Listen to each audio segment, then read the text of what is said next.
지난 주일까지 공부한 그 사도행전 19장에 보면 바울이 에베소에 들어가서 복음을 증거할 때 두란노 서원을 차렸습니다. 그래서 그 두란노 서원에서 하나님의 말씀을 계속해서 선포를 하고 복음을 증거하고 예수를 믿는 사람들이 그곳에서 하나님의 말씀을 듣고 변화받는 것입니다. 생기는 것이에요. 그리고 그리스도의 제자된 삶을 살아가기 시작했고 또한 바울과 동역하는 바울의 제자가 또 되었습니다. 그들은 에베소에 예수 믿는 신앙의 공동체를 형성을 하게 됐던 거죠. 그리스도의 복음을 듣고 그들의 삶이 변화하고 내가 예수 믿는 자로 그리스도의 제자로 살아가겠다. 이렇게 돼서 그곳에 신앙의 공동체가 생긴 거예요. 에베소 교회가 탄생을 하게 된 것입니다. 잭슨빌 중앙침례교회가 탄생이 되는 것도 마찬가지죠. 하나님의 말씀을 듣고 그 말씀 안에서 예수 그리스도를 발견하고 그가 어떻게 나를 위해서 하셨는지 그것을 찾고 그 은혜에 감사해서 내가 남은 인생을 이제 예수 그리스도를 나의 구세주로 믿으면서 그의 제자로서 살겠다. 이 구원받은 자들의 공동체가 형성이 되는 것. 그래서 잭슨빌의 그 예수 믿는 자들의 공동체는 잭슨빌 중앙침례교회가 된 것입니다. 그런데 에베소는 이 복음이 들어가기 전에 아주 우상을 많이 섬기는 그런 도시였다라고 성경에 기록이 되어 있습니다. 아데미 신전을 만들어 놓고 아데미 여신을 섬기는 그런 도시였어요. 그곳에 바울이 복음을 들고 들어갔다라는 얘기죠. 그곳에는 아주 큰 부자 한 사람이 살고 있었어요. 아데미 여신상을 만들어서 파는 사람이었습니다. 그곳에 살고 있는 사람들이 25만에서 많게 보는 사람은 50만 명까지도 보는데 그 사람들이 전부 다 절기마다 아데미 여신을 섬기러 아데미 신전에 모이는 것입니다. 그리고 가정마다 그 아데미 여신상을 갖다 놓고 거기다가 제사를 드리고 예배를 하며 살아가는 도시예요. 그러니까 누구든지 그 풍요의 여신, 향락의 여신을 집에 모셔야만 그 마음이 편했을 거예요. 그 여신이 나를 인도해 주어야 내 생활이 보장받는다라고 생각을 했을 거예요. 그러니까 이 큰 부자가 그 아이디어를 내서 그 여신상을 계속해서 만들어서 파는 것입니다. 그곳에 들리는 관광객들도 그 여신상을 꼭 가지고 가고 싶어 했을 것입니다. 그런데요, 그렇게 해서 큰 부자가 형성이 되고 경제적으로 그것이 돈도 많고 재물도 많은 그런 도시가 됐는데 그곳에 바울이 이제 들어가서 두란노 서원을 차리고 말을 하는데 여보시오 사람들아, 사람의 손으로 만드는 것은 신이 아니야 라고 말하는 것입니다. 그러니까 그동안 자기들이 믿고 있었던 아데미 여신에 대한 아주 대적을 해버리는 그런 결과를 초래를 했던 거예요. 그러니까 이 사람이 가만히 있을 리가 없어요. 자기의 비즈니스가 다 망가져버리는 거거든요. 그러니까 매출이 딱 떨어지는 겁니다. 그러니까 이 사람이 그 소상인들을 모집을 했어요. 자기의 여신상을, 그 아데미 여신상을 공급해서 거리에서 또 팔고 신전 앞에서도 팔고 지역 곳곳에서 팔고 있는 그 소상인들을 전부 다 모여라, 우리에게 위기가 닥쳤다. 네. 그래서 바울이라는 사람이 들어와서 그리스도의 복음이라는 것을 선포하고 있는데 그 사람이 매일같이 만나는 사람마다 말을 하고 가르치기를 사람의 손으로 만든 것, 그것은 신이 될 수가 없다라고 말하고 오직 자기가 알고 있는 그 예수 그리스도 그분만이 신 중의 신이다, 왕 중의 왕이고 그분만이 구원자다, 그분만이 우리를 보호해 줄 수 있다라고 말을 하니까 사람들이 이제 변해서 우리의 여신상을 더 이상 사가지 않게 생겼다, 우리가 망하게 됐다, 이대로 있을 수 없다, 바울을 어떻게든지 해서 이곳에서 쫓아내버리지 않으면 우리가 위협을 받는다라는 거죠. 그래서 이 부자가 말을 하기를 뭐라고 그러냐면 이 아데미 여신상을 모독하는 사람이 생겼다, 자기의 돈벌이가 떨어졌다는 소리를 하는 것이 아니라 외부에서 들어온 바울이라는 사람이 우리가 그동안 섬기고 있었던 이 아데미 여신을 모욕을 한다. 그래서 우리 수호신 이 아데미 여신이 우리를 보호해줘야 되는데 저런 사람이 들어옴으로 인해서 우리가 더 이상 보호받지 못할지도 모르고 우리가 그동안 섬겨왔던 그 우리의 신앙이 무너져 버리는 것이다. 우리는 이 아데미 여신상을 보호할 책임이 있다. 그래서 그 여신상으로부터 아데미에 살고 있는 모든 사람들을 보호받게 만들어야 된다. 그러니까 에베소에 살고 있는 모든 사람들이 그동안 섬겨오던 그 신, 그것을 쉽게 놓을 수가 없잖아요. 그러니까 하루는 전부 다 시위에 나서는 것입니다. 전부 다 모여라.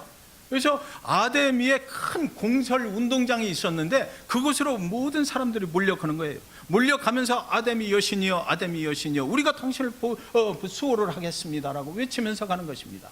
가다가 바울과 함께 동역하고 있는, 그러니까 이 사람들은 마게도냐에서 온 사람인데, 마게도냐가 어디냐면 이쪽 소아시아 지역에서 유럽으로 건너오는 빌립보 교회 아시죠? 빌립보 교회가 위치했던 그 장소, 그 근방을 전부 다 마게도냐라고 그러는데, 거기서 이 에베소로 온 사람이 있었어요. 그 사람들이 왜 왔겠어요? 처음에는 뭐 돈을 벌러 왔겠죠. 에베소가 아주 큰 무역항이고 아주 잘 사는 도시니까 그곳에 와서 자기들도 어쩌면 여신상을 팔아서, 아데미 여신상을 팔아서 돈을 좀 벌어보려고 왔을지도 모르겠어요. 그랬는데 그 사람들이 와서 누구를 만났어요? 바울을 만나고 두란노 서원에서 하나님의 말씀을 듣게 됐다고요. 그래서 예수를 만나게 됐어. 그래서 내가 이렇게 살아서 되는 것이 아니구나. 그리고 그 삶이 변하고 예수를 구원자로 믿고 그리스도인이 돼버리고, 그리고 나서 바울의 제자가 돼서 바울과 함께 동역하는 거예요. 그러니까 이 사람들도 거리에 나가서 사람이 만든, 손으로 만든 것은 신이 될 수 없다. 너희가 믿는 아데미 여신, 그것은 바울의 말뿐만 아니라 나도 이제 생각해 보니까 그것은 절대로 우리가 믿을 대상이 아니다라고 외쳤던 것이죠. 그러니까 이 두 사람을 그 시위대가 끌고 공설 운동장 안으로 들어가 버렸어요. 자, 그러면 그 말씀을 한번 보시도록 하겠습니다. 19장 29절입니다. 그 사람들이 누구냐 그러면 온 시내가 요란하여 바울과 같이 다니는 마게도냐 사람 가이오와 아리스다고를 붙들어 일제히 연극장으로 달려 들어가는지라. 저와 여러분이 예수 그리스도를 믿는다라는 말이 바로 저겁니다. 예수 그리스도를 믿고 그동안에 그 지역에서 믿고 있던 우상신들, 내가 믿고 있던 우상신으로부터 내가 빠져나와서 예수 그리스도를 나의 구세주로 영접을 하고 그것을 복음을 증거하고 살 때 우리한테도 얼마든지 저런 일은 일어날 수 있다라고 지금 성경은 말하고 있는 거예요. 저 연극장이라고 하는 큰 공설 운동장을 말해요. 그곳으로 끌려 들어간 두 사람이 이름이 가이오와 아리스다고 마게도냐에서 온 사람이라고 성경은 분명히 그 사람들의 이름을 기록해 놓고 있어요. 누가 썼어요? 사도행전을 누가가 썼거든요. 누가가 하나님의 영의 감동을 받아서 그들과 함께 쫓아다니면서 이것을 기록한 거예요. 성경 속에서 예수 믿는 자들의 이름이 꼭 기록이 돼요. 성경 속에서 하나님께서는 저와 여러분이 예수를 믿으려고 결정을 하는 그 순간에 하나님께서 꼭 기억을 하신다는 말이죠. 참 희한하잖아요. 그 수많은 사람들이 있는데 그 중에서도 이 성경의 66권 얼마나 짧아요. 이곳에 예수를 잘 믿었던 사람들의 이름이 딱 기억이 되고, 그 예수로 인해서 핍박받은 사람들, 이렇게 끌려갔던 사람들의 이름이 절대로 잊혀지지 않고 기록이 된다라는 것이죠. 네. 바울이 운동장을 향해서 그도 달려가는 거예요. 이 사람들만 달려간 것이 아니라 바울이 생각할 때 사랑하는 두 제자, 나와 동역했던 두 제자가 지금 다 그곳에 붙잡혀 갔으니까 공설운동장에 데려다 놓고 무슨 짓을 할까 가히 상상이 되잖아요. 이들이 아마 어쩌면 그 두 제자를 돌로 칠 수 있어요. 돌로 쳐서 쳐 죽일 수 있단 말이죠. 그러니까 바울이 그 소식을 듣자마자 급히 달려가는 것입니다. 여러분, 저는 이 바울의 마음이 어떠했을까 한번 생각해 봤어요. 그들을 만나서 설득을 해서 예수 그리스도를 믿게 할 때까지 얼마나 바울이 공을 들였을까. 그리고 두란노 서원의 약도를 가르쳐주고 거기서 시작되는 그 하나님의 말씀을 강론하는 시간이 몇 시니까 아무리 바쁘고 살기 어려워도 하나님의 말씀을 들어야 됩니다라고 그들을 권유를 해서 모셔오다시피 해서, 그래서 앉혀놓고 예수 그리스도의 복음을 그동안 증거를 했고, 그리고 나서 이들이 예수 그리스도를 영접하는 순간에 개인의 구세주로 영접하고 나도 그리스도인의 삶을 살겠다고 했던 그날이 얼마나 바울에게는 감격이 넘쳤을까. 그렇죠? 그래서 그들이 뭐 세례를 받았든지 침례를 받았든지 했을 거예요. 그리고 나서 그리스도인이 되고, 그리고 나서 나가 이제 새로운 삶을 살기로 결단을 했으니까 지금부터는 바울, 당신의 제자가 되겠습니다. 그래서 내가 복음을 증거하는 그런 사람으로 살겠습니다. 그래서 그들은 동락을 하는 거죠. 에베소에서 그때 당시만 해도 예수 그리스도를 믿는다고 하는 것은 거의 생명을 내놓는 일이거든요. 그때 바울과 함께 동락을 하면서 이제 그리스도의 복음을 증거하는 거예요. 때로는 같이 핍박받았을 거예요. 라는 같이 고난을 당해야만 했을 것입니다. 그 고난의 동지, 핍박의 동지가 이제 저 시위대에 이끌려서 아데미 여신을 모독했다는 그 죄로 공설운동장에 잡혀간 거예요. 그러니까 지금 바울의 성격을 잘 아시잖아요. 이 사람이 가만히 있을 사람이 절대로 아닙니다. 죽여도 내가 죽어야지, 왜 내 사랑하는 제자를 내가 죽어야지. 이제 갓 예수 믿고 이제 갓 복음을 증거하기 시작한 그 사랑하는 동지들, 믿음의 동지들이 죽어서야 되겠나. 이 사람은 겁이 없는 사람이잖아요. 돌로 맞아서 쳐도 그 자리로 다시 돌아가는 사람이 바울이거든요. 그러니까 바울이 거기를 막 달려갔을 겁니다.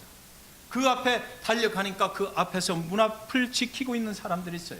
공설운동장 안에서는 막 소리가, 함성이 들려오는 것입니다. 아데미 여신이여, 아데미 여신이여. 내가 상상만 해도, 그 바울이 상상만 해도 내 두 제자가 곧 돌에 맞아 죽겠구나. 내가 빨리 저길 들어가서 내가 변명을 해도 해야 되고, 내가 맞아도 내가 죽어야지. 그리고 달려 들어가려고 그러는데 문 앞에서 사랑하는 제자들이, 예수를 아는 제자들이 딱 막았어요. 바울 선생님, 지금 들어가시면 안 됩니다. 당신도 죽을 수 있어요. 막아서는 것입니다.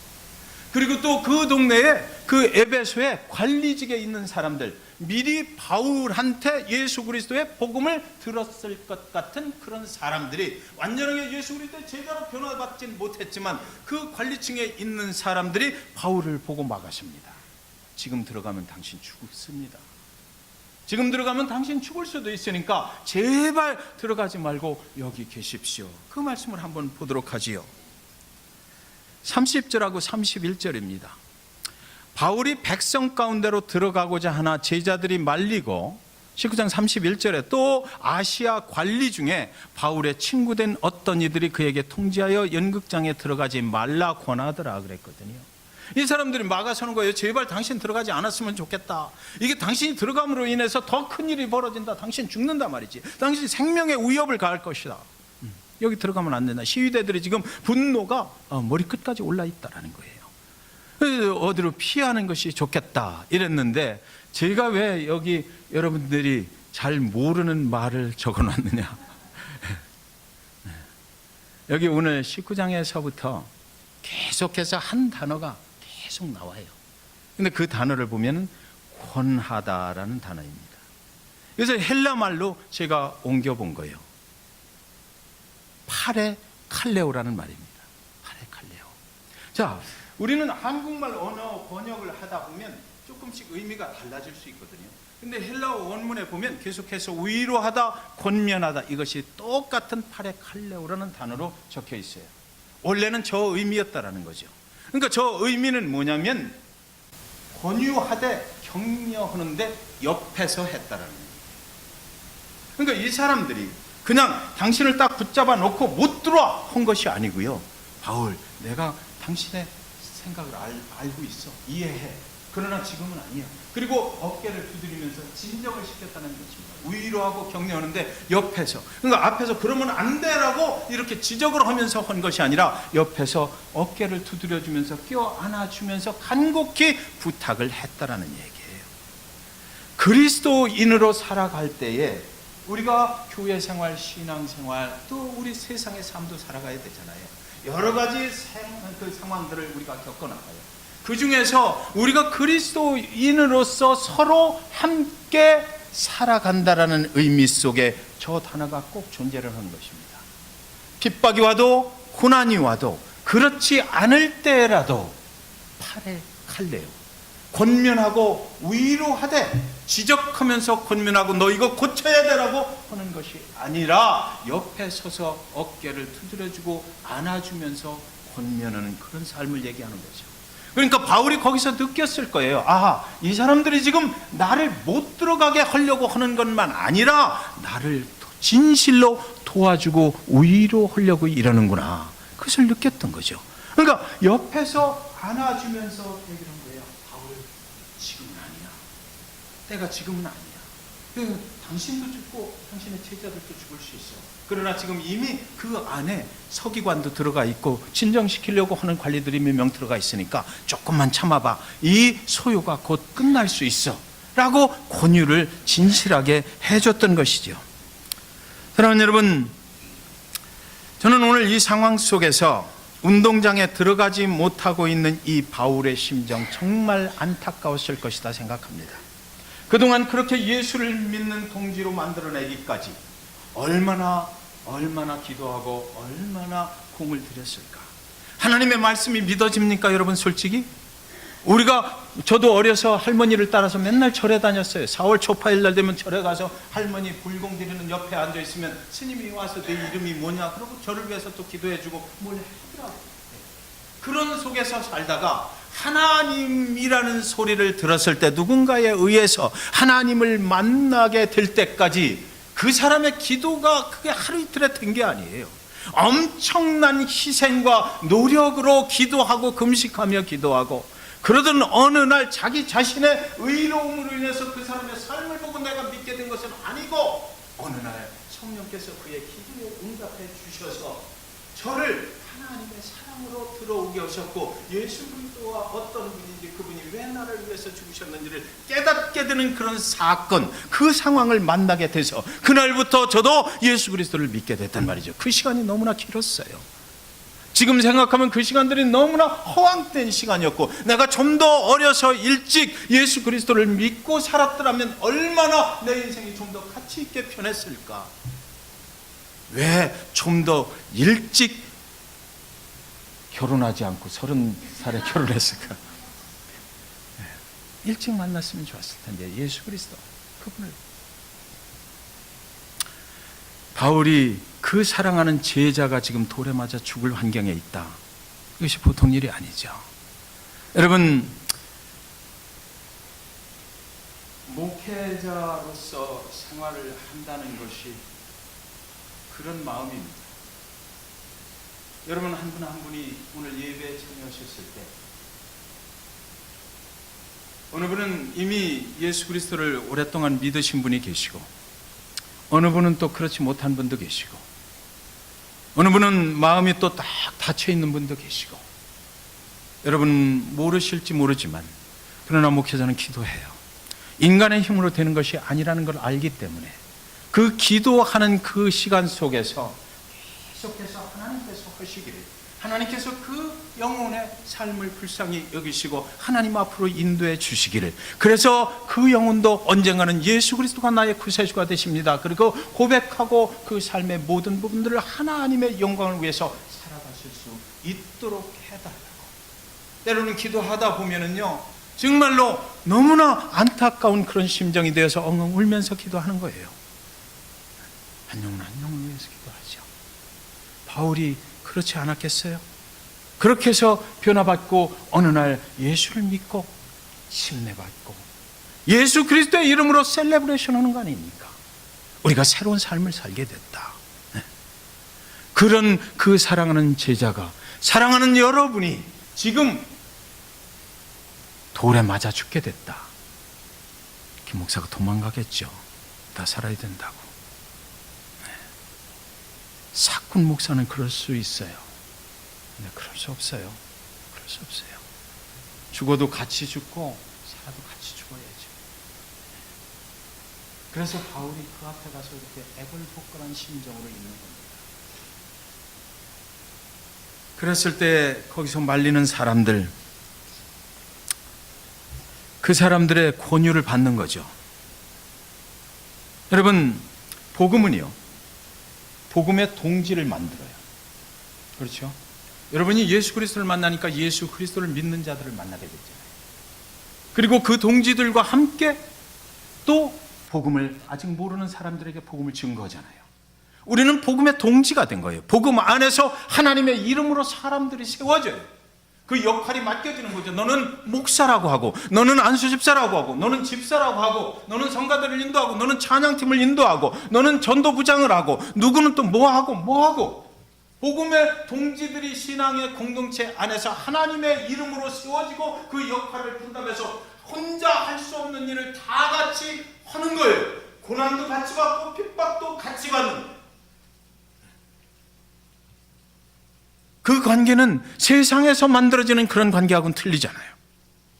예수 그리스도 우리의 생명을 쥐고 계신 그 생명의 공동체 안에서 맺어진 인연이고 그 생명의 공동체 안에서 우리가 서로 격려하고 위로하고 기도하면서 가야만 되는데 그곳에서 가장 중요한 것은 뭐예요? 세상에 나가서 예수 그리스도를 증거할 때 당하는 핍박과 조롱과 모든 그 고난을 함께 지고 갈 수 있어야 된다. 그러려면 뭐 해야 된다? 서로가 서로를 위해서 권해야 된다.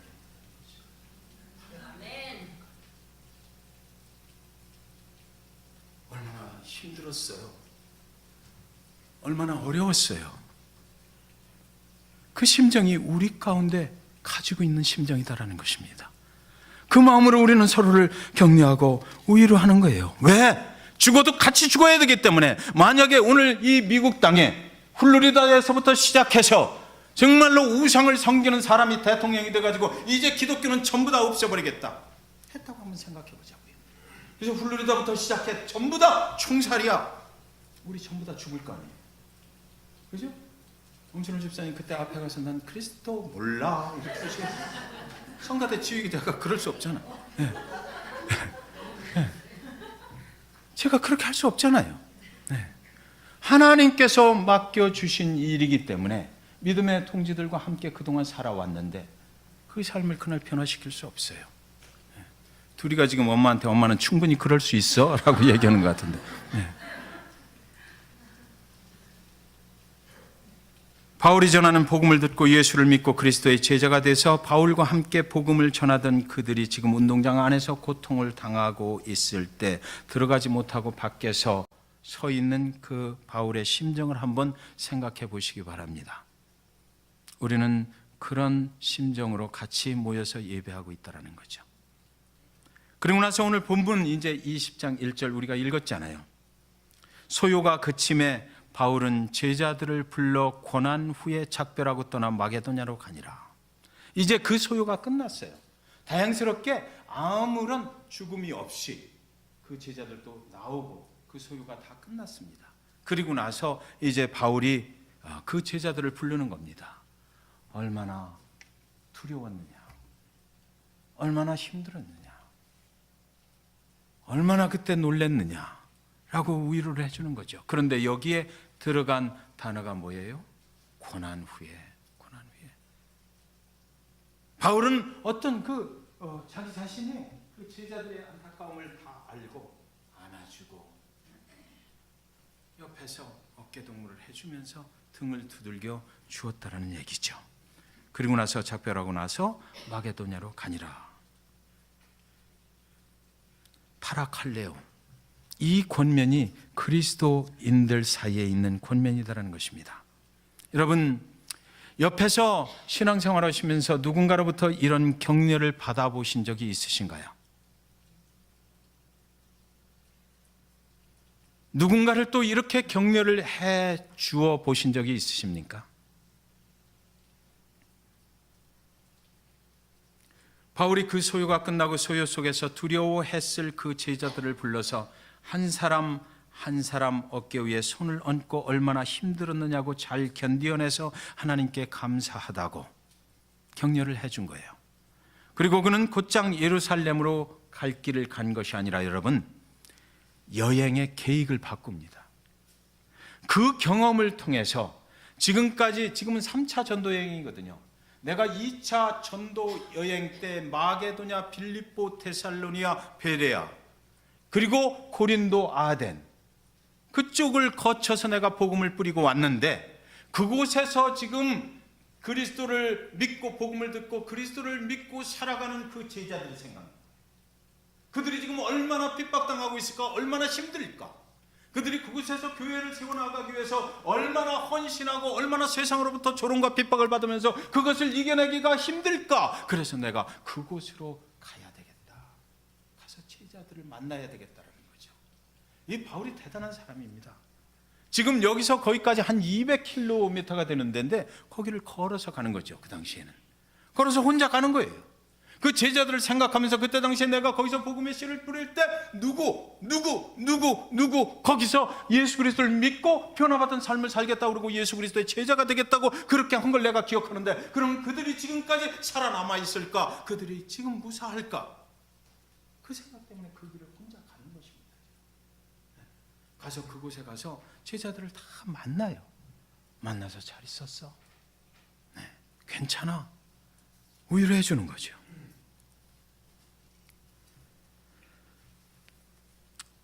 20장 7절에 한번 보시겠습니다. 그 주간의 첫날에 우리가 떡을 떼러 모였더니 바울이 이튿날 떠나고자 하여 그들에게 강론할세 그들 말을 밤중까지 계속하며. 자, 이제 마게도냐에 가서 그쪽을 쭉 돌아다니면서 그 제자들을 다 격려를 했어요. 그리고 나서 뭐라고 했을까요? 거기 가서 그래도 힘들어도, 어렵고 힘들고 포기하고 싶어도 그러면 안 돼. 우리 할 수 있어. 예수 그리스도 그분만이 이 세상의 구원자가 되는 거야. 우리가 진리를 가지고 있잖아. 그 진리를 우리가 알고 있으면서도 나만 은혜 받고 끝나면 안 되잖아. 이 세상의 모든 사람들이 복음을 듣는 날까지 우리가 먼저 택함 받았으니 그 은혜를 받은 자라면 은혜에 반응하는 삶을 우리가 살기 위해서 그리스도의 제자가 됐으니까 우리가 그 제자 역할을 온전히 해야만 해. 나도 그래. 그렇게 사는 거야 라고 격려하고 위로해주고 힘들지만 참아보자라고 그렇게 했을 거예요. 그리고 나서 다시 이제 돌아왔습니다. 그 주간의 첫날에 떡을 떼러 모였더니 성만찬을 하는 거죠. 우리는 친교 그러면 밥을 먹는다고 생각해요. 근데 우리 교회의 신앙의 공동체 안에서 친교는 주님의 살과 피를 대하는 것입니다. 그것이 친교의 시작이에요. 그러니까 친교를 준비하시는 성도 여러분 부탁드립니다. 준비하실 때 그 마음으로 하세요. 성찬 준비를 내가 한다는 거죠. 나를 구원하신 예수 그리스도, 그분이 십자가에서 달리신 그 흘리신 피, 그리고 그 떡을, 살, 그것을 내가 우리 신앙의 공동체 믿음의 동지들과 함께 나누는 그 시간, 그것을 내가 이번 주에 맡았다 생각하셔야 되는 거예요. 그래서 거룩하게 그걸 준비를 하는 거죠. 성찬을 우리가 친교실에서 대하는 거예요. 그래서 거룩한 모습으로 하나님께 감사하는 모양으로 우리가 그 성찬을 대하는 것입니다. 거기서 모여서 떡을 떼는데 바울이 이제 다 머물고 내일 아침이면 길을 떠나겠다라고 얘기해요. 그들에게 강론할세 말을 밤중까지 계속하며. 여기 여러분들이 잘 아시는 아주 재미있는 사건이 하나 터집니다. 바울은 이제 날이 새면 그 지금 다시 마게도냐에서 돌아온 데가 어디냐면 드로아라는 항구 도시거든요. 그 드로아에서 제자들을 다 모이게 해놓고 거기서 밤새 이제 설교를 하는 겁니다. 밤새 하나님의 얘기를 하는 거예요. 그 복음을 계속해서 사람들이 그 드로아에 모여서 듣는 거죠. 그런데 그들의 마음 속에 그때 당시로 우리가 돌아가서 생각을 해야 돼요. 이 바울이 이제 또 선교 여행을 계속해서 떠나면 예루살렘으로 가고 뭐 이렇게 해서 자기가 갈 길을 쭉 갈 텐데 이제 드로아에서 다시 언제 만나게 될까? 그때 당시에 예수 그리스도의 복음을 들고 전도 여행을 한다는 것은 생명을 내놓고 하는 일인데 어디 가서 돌에 맞아 죽을지 모르는데 저 사람이 오늘 우리를 떠나면 어떻게 다음에 다시 또 하나님의 말씀을 저렇게 또 저런 사람을 통해서 들을 수가 있을까? 많은 사람들이 모인 거죠. 그랬다 보니까 앉을 자리가 부족했던지 창문을 열고 창가에 한 사람 유두고라는 청년이 거기 앉아서 듣고 있었어요. 그런데 바울이 이 말이 끊이지를 않는 것입니다. 저 비슷했던 것 같아요. 계속 하나님의 말씀 계속 전하고 네. 시간이 길어져요. 그런데도 사람들이 계속 듣고 있는 것입니다. 그런데 어쩌다 보니까 이 유두고라고 하는 청년이 창문에서 졸고 있는 거예요. 꼬박꼬박 졸고 있다가 창문이 3층에 있었대요. 그 설교하는 데가 3층에서 바닥으로 떨어졌으니 이 3층에서 떨어졌다는 말이 뭡니까? 즉사했다는 거죠. 3층에서 떨어지면 그 살아남을 사람이 누가 있겠어요? 20장 9절에 보면 바울이 내려가서 그 위에 20장 9절입니다. 아까 9절 있었는데 없어요? 20장 9절에 보면 유두고라 하는 청년이 창에 걸터 앉아 있다가 깊이 졸더니 바울이 강론하기를 더 오래 하며 졸음을 이기지 못하여 3층에서 떨어지거늘 일으켜 보니 죽었는지라. 바울같이 유명한 설교자, 아주 복음의 정통을 알고 있는 구약 성경을 완전하게 다 해석을 할 수 있는 사람, 그리고 신약의 예수 그리스도를 만나서 그 삶이 완전하게 변하고 우주 만물이 돌아가는 이치를 하나님의 말씀에서 진리라고 믿고 선포하는 그 사람이 설교를 하는데도 조는 사람이 있었는데, 김한규 목사가 설교할 때 졸지 말라는 법은 없죠. 졸게 돼 있어요. 네. 그런데 그날하고 오늘하고 다른 것을 제가 설명을 해드릴게요. 자, 앞으로 이 성경이 여러분들 다 아시는 것처럼 유두고가 떨어져 죽었는데, 누가 사람이 가서 보니까 이 사람이 분명히 죽었어요. 손을 대보니까 움직이질 않아. 숨소리를 들어보니까 숨을 안 쉬어. 죽었어요. 확실하게 죽었어요. 그 기록을 누가 했어요? 의사인 누가가 했거든요. 사망 진단을 의사가 내린 거예요. 죽었다. 일 벌어졌다. 근데 바울이 쫓아 내려갔죠. 바울이 쫓아 내려가서 그 위에, 그 죽은 사람 위를 올라타고 엎드렸어요. 그리고 나서 거기서 간절한 마음으로 기도하고 권했어요. 그랬더니 그 바울이 하는 소리가 뭐냐면, 야, 이 사람이 죽은 게 아니고 살아났네 하는 거였거든요. 그러니까 그 당시에는 졸다가 떨어져서 죽어도 바울 같은 능력 있는 사역자가 있어서 살아날 수가 있었는데, 오늘 여러분들이 졸다가 죽으면 저는 그런 능력이 없다라는 거죠. 그러니까 졸으시면 안 되는 거예요. 예, 졸으시면 안 돼요. 살아날 가망이 없어요, 여기는. 그래서 20장 10절에 보면 바울이 내려가서 그 위에 엎드려 그 몸을 안고 말하되 떠들지 말라, 생명이 그에게 있다. 안고 말하되, 여기 깊이 안아주는 것입니다. 간절한 마음을 안아주는 것이에요. 그 위에 엎드렸어요. 죽은 사람 위에 엎드려서 그를 꼭 안아주고 간절하게 기도하는 그 바울의 모습을 우리가 볼 수 있는 것입니다. 바울이 한 일은 자신의 체온을 나누었다라는 거죠. 내 모든 것을 나누었다라는 것입니다. 파레칼레오, 깊이 사랑하는 마음으로 그 영혼을 위해서 기도했다라는 거죠. 살아난 청년이 이제 그날 밤새 다른 사람들과 같이 이야기를 나눠요. 그리고 바울은 이튿날 길을 나서게 됩니다. 근데 성경에는 기록하기를 어떻게 기록해 놓았느냐 그러면 20장 12절에 사람들이 살아난 청년을 데리고 와서 적지 않게 위로를 받았더라 그러거든요. 여기 위로라는 단어도 역시 파레칼레오입니다. 지금까지 이 상황 속에 계속해서 등장하는 한 단어가 있는데, 이것은 파레칼레오예요. 믿음의 사람들 속에 존재하는 한 아주 훌륭한 단어가 있는데, 하고 위로하고 사랑했다는 것입니다. 왜? 그렇게 아니하고는 그들은 살아남을 수가 없었을 것이에요. 서로 위로하고 서로 격려하고 그렇게 하지 아니하면 살아남을 수가 없는 신앙의 공동체 속에서 그들이 서로 살아가고 있었다는 거죠. 누가 밖에 나가서 복음을 전하다가 힘든 상황을 만나면 신앙의 공동체 안에서 서로 모여서 파레칼레오, 서로 격려하고 위로했다. 그것을 서로 받았다. 주고 받았다라는 것입니다. 여러분, 질문 다시 한번 던집니다. 여러분, 신앙의 공동체 안에서 신앙생활 하시면서 누구를 이렇게 깊은 권면을, 이런 파레칼레오 그런 권면을 해보신 적이 있으신가요? 제 영혼이 신앙을 지켜나가기 위해서 얼마나 힘들까라는 그 생각 때문에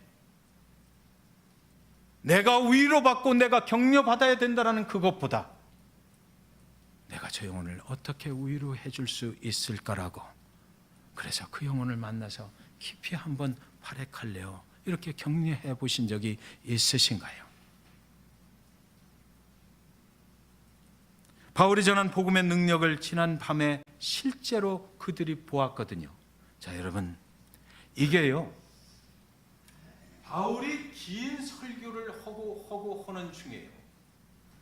이 유두고라는 청년이 바닥에 떨어져서 죽는 사건이 일어났는데, 제가 몇 번을 읽어봐도 성경 속에는 바울이 그때 그 순간에 그 유두고가 창문에서 떨어져 죽기 전에 무슨 말씀을 증거했다라고 돼 있지 않아요. 그런데 성령께서 저한테 주는 생각이 뭐냐면, 바울이 계속해서 그 순간에 무엇을 증거하고 있었을까? 예수 그리스도의 복음의 능력이라고 하는 것은 그것을 믿는 자마다 죽음에서 살려내는 능력이 있다라고 분명히 말했을 거예요.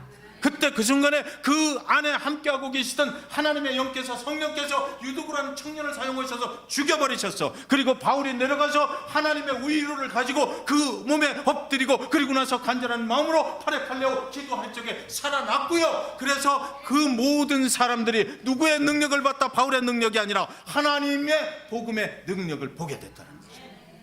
그러니까 이들이 모여서 20장 12절에 사람들이 살아난 그 청년을 데리고 와서 적지 않게 우위를 받았다. 그 청년이 살아난 것이 기쁜 것이 아니에요. 우리가 믿는, 우리가 말씀을 들은 그 하나님, 그 예수 그리스도, 그분의 복음이 능력이 있구나. 정말 우리는 그분만 믿으면 되겠구나. 지금 우리가 힘들고 어려워도 그분의 능력이면 우리는 거뜬히 이길 수 있다라고 그날 밤에, 그 새벽에 그들은 밤을 새서 그 우위를 받고 서로 나누었다라는 것이죠. 신앙의 공동체는 파레클레오의 공동체입니다. 우리 잭슨빌 중앙침례교회는 사랑과 격려의 공동체예요. 부족하지만 서로 사랑하고 서로 주님의 은혜로 파레칼레오의 권면으로 서로 함께 살아가는 신앙의 공동체가 되시기를 주님의 이름으로 축원드립니다.